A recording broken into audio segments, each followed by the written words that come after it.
1 February रोजी राष्ट्रवादी काँग्रेस पक्षाच्या पदाधिकाऱ्यांनी प्रथम महामानव डॉक्टर बाबासाहेब आंबेडकर यांच्या पुतळ्याला पुष्पहार अर्पण करून पक्षाचे राष्ट्रीय अध्यक्ष शरदचंद्र पवार यांच्या मार्गदर्शनाखाली तहसीलदार यांना निवेदन दिले। सर्वसामान्य नागरिकांना भेडसावणाऱ्या प्रश्नांबाबत आंदोलन करत शासनाविरुद्ध घोषणा दिल्या। केंद्र शासन राज्यातील विविध प्रश्न न सोडवता विरोधी पक्षांच्या नेत्यांना ईडी तसेच सीबीआयची धाक धमकी देऊन आवाज दडपण्याचा प्रयत्न करत आहे। युवा, विद्यार्थी, शेतकरी, महिला, सुरक्षा कामगार, अंगणवाडी सेविका हे सर्वसाधारण घटक असून वेगवेगळ्या अडचणींना सामोरे जावे लागत आहे। इतर प्रश्नांबाबत तात्काळ दखल घेऊन कार्यवाही करावी असे निवेदनात म्हणण्यात आले आहे।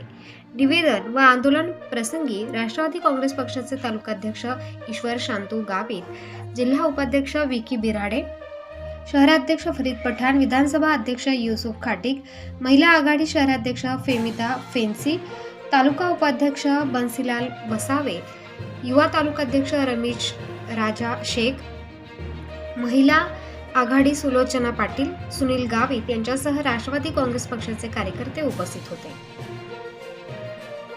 प्रबंधभूमी महाराष्ट्रासाठी सागर पाटील, नवापूर।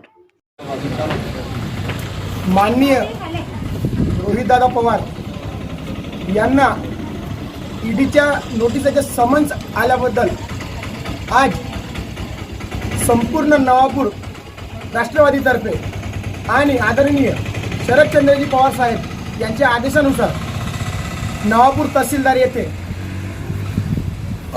निवेदन देण्यात आले आणि जे काही आज ईडी सरकार ईडीचा धाक दाखवून करत आहे हे अत्यंत चुकीचं आहे।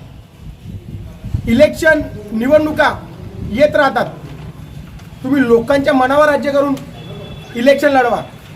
तुम्ही आज ईडीचा दाग दाखवून इलेक्शन लढवत आहात आणि बऱ्याचशा पक्षांमधून नेत्यांना देखील तुम्ही तुमच्या पक्षात प्रवेश करण्यात मजबूर केलेला आहे। हे रक्त आहे शरद पवार साहेबांचं।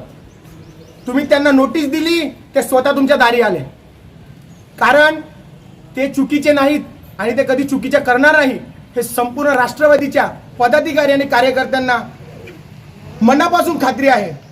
म्हणून आज आम्ही ईडीच्या विरोधात नवापूर तहसीलदार येथे निवेदन दिले।